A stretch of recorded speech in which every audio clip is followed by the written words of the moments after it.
like to thank my wife, Christy, who's here with me, and our two boys, Peyton and Preston, and also my mom, Sarah, is with us as well to help as we travel around the district today. But the last few days have been very difficult for all of us, and for my family and I, and many of us who've been deeply saddened with the news of Congressman Souter's reason for his resignation.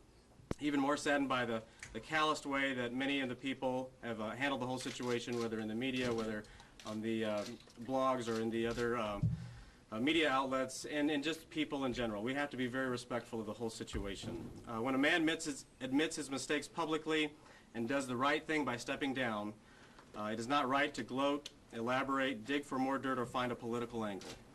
The right thing to do is to respect his courage for doing the right thing and to allow his family and all those involved some decency and privacy to heal and recover from such a devastating blow.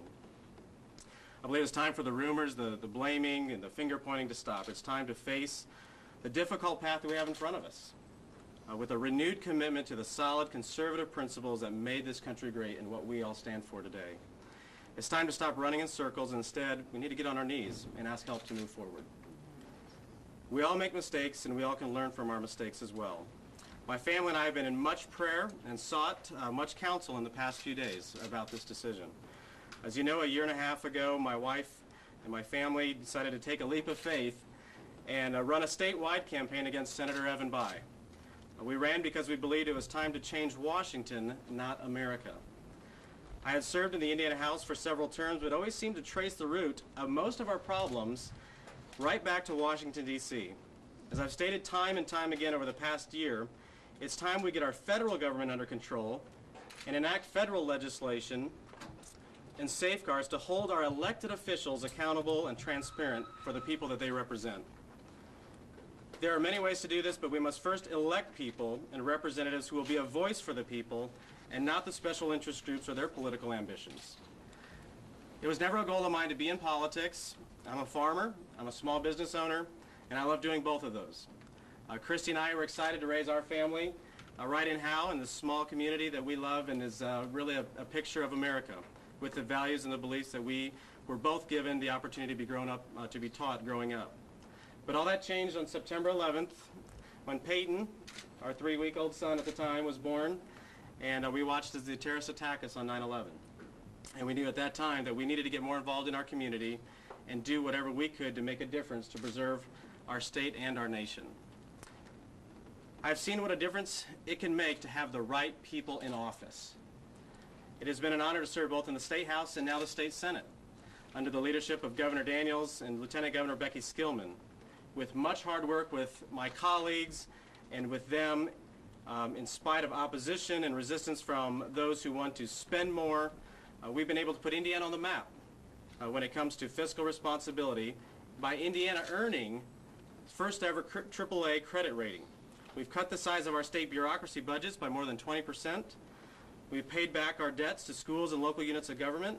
We've taken a $1 billion deficit in 2005, and we turned it into a balanced budget without a tax increase. So I reject the idea that you have to spend your way out of a financial crisis. The debt that this country owes right now is impossible for us to comprehend. With $14 trillion facing our kids and our grandkids, we're maxing out the good credit passed on to us and purchased with the blood, sweat, and tears of previous generations. I refuse to be a part of that of the generation of Americans who spend our children and grandchildren's money and leave them in debt to such countries such as China, India, and others. It is immoral, and I cannot stand by and watch and do nothing.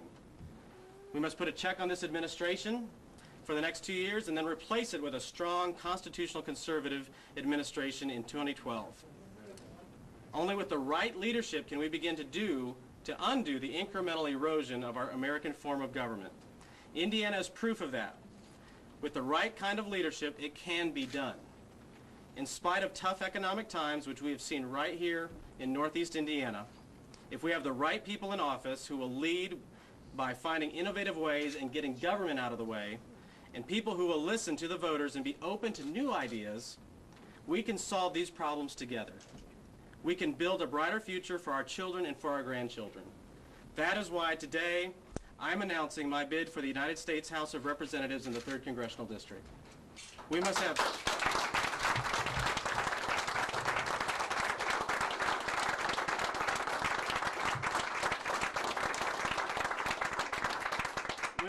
strong, principled, accountable leadership in Washington that will stand strong for Hoosier values and represent we the people. We must return America to the founding principles contained in the Constitution. Our Constitution is only 4,400 words long, and I think the Founding Fathers kept it short on purpose. Because laws that require thousands of pages to explain can only take away more of our freedoms. As my son Peyton wrote at one of the rallies this last summer, we want freedom first. It's time that we the people put a stop to it. It's time to send authentic representatives to Washington who understand and have experience in small business, sound economic principles, the free market, and solid traditional values. It's not going to be easy. We have a Democrat opponent that has already been working hard to win this seat in the fall. We need the right candidate with the right experience who can bring an organized grassroots campaign against him and who can provide solid win for Republicans in this congressional seat in the fall. We must come together now. It is time for us to stand together, to work together in order to win this seat through this upcoming caucus, through the special election, and then the general election. We must preserve our freedoms for the next generation.